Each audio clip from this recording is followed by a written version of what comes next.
Berkerudung, istri pengkhianat Ukraina minta tolong Erdogan.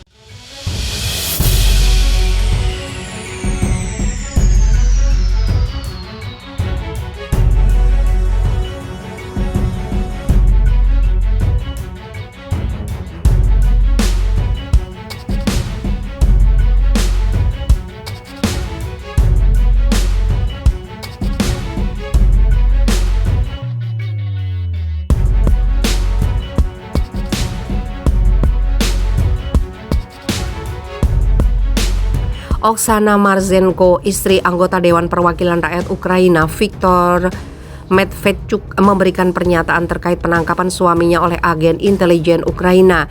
Medvedchuk diringkus setelah dugaan makar yang dilakukan terhadap pemerintahan Presiden Volodymyr Zelensky.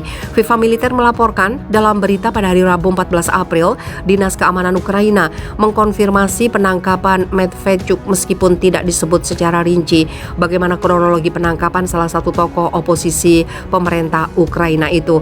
Mengetahui sang suami telah ditangkap, intelijen Ukraina Marzenko membelanya. Marzenko yang juga merupakan artis papan atas Ukraina menyebut bahwa Medvedchuk sama sekali tidak bersalah. Penangkapan Medvedchuk oleh intelijen Ukraina disebut wanita cantik berusia 48 tahun itu tidak sesuai dengan hukum negara Ukraina dan hukum internasional.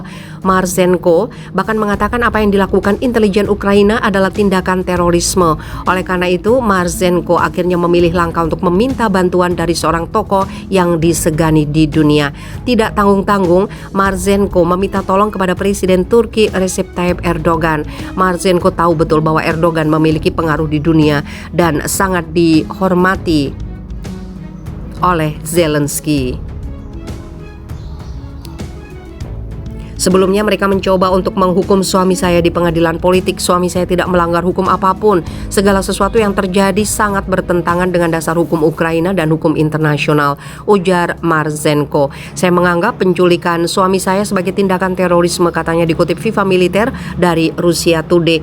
Anda sangat dihormati dan banyak orang mendengarkan Anda, Tuan Presiden Erdogan yang terhormat. Saya meminta Anda menggunakan pengaruh Anda untuk menyelamatkan dan membebaskan suami saya, Viktor Medvedchuk, ucap Marzenko. Sebelum kembali ditangkap, Medvedchuk berhasil kabur dari tahanan rumah pada 27 Februari 2022.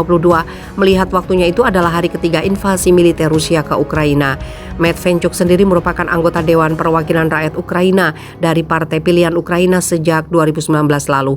Pria berusia 67 tahun yang dikenal sebagai salah satu konglomerat Ukraina adalah salah satu oposisi pemerintah yang sangat dekat dengan Presiden Rusia Vladimir Putin.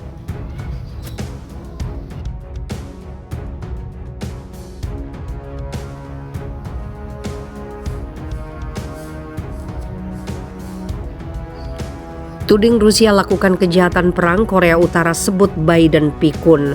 Media pemerintah Korea Utara mengeluarkan kecaman pedas terhadap Presiden Amerika Serikat Joe Biden. Korea Utara mencela Biden dengan menyebutnya pikun dan mengalami masalah dalam kemampuan intelektualnya. Dalam artikelnya, KCNA mengatakan sanksi Amerika Serikat terhadap Rusia akan menjadi bumerang dengan Washington, akan menjadi pecundang terakhir di panggung dunia. Dengan menuduh Rusia melakukan kejahatan perang di Ukraina, Amerika Serikat berusaha mencemarkan nama baik Rusia dan mencapai keruntuhan rezimnya, bunyi artikel tersebut. Ini mengingatkan salah satu dari pihak yang bersalah yang mengajukan gugatan terlebih dahulu, sambung artikel itu.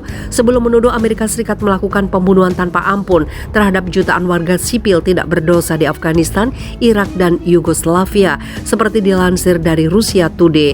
Baru-baru ini, Kiev dan pendukung baratnya telah melontarkan tuduhan kejahatan perang terhadap Rusia ketika mereka menuduh pasukan Moskow telah membunuh sejumlah warga sipil di kota Bucha. Moskow dengan keras membantah tuduhan itu, mengklaim bahwa bukti itu dimanipulasi oleh Ukraina sebagai bagian dari kampanye propaganda.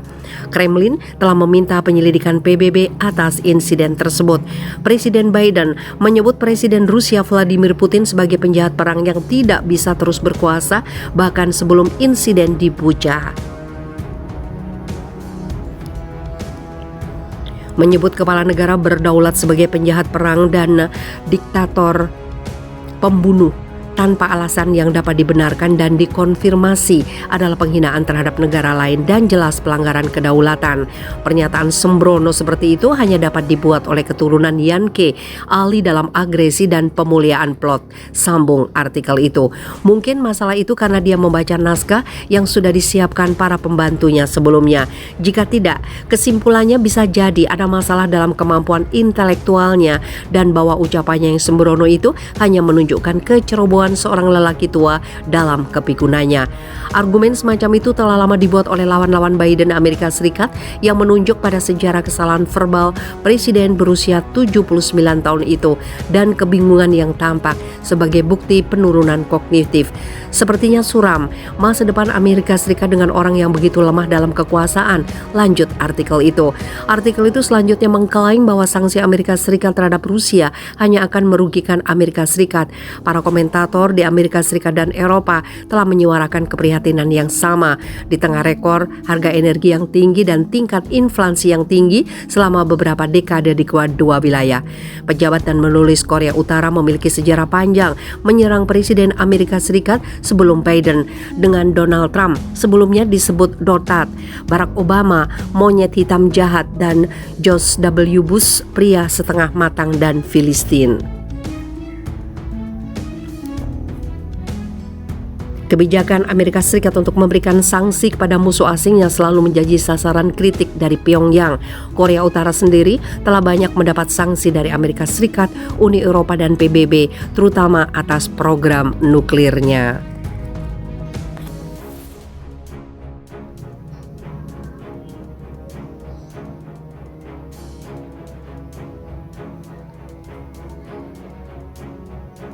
Nekat ingin gabung NATO, Finlandia didekati rudal Rusia.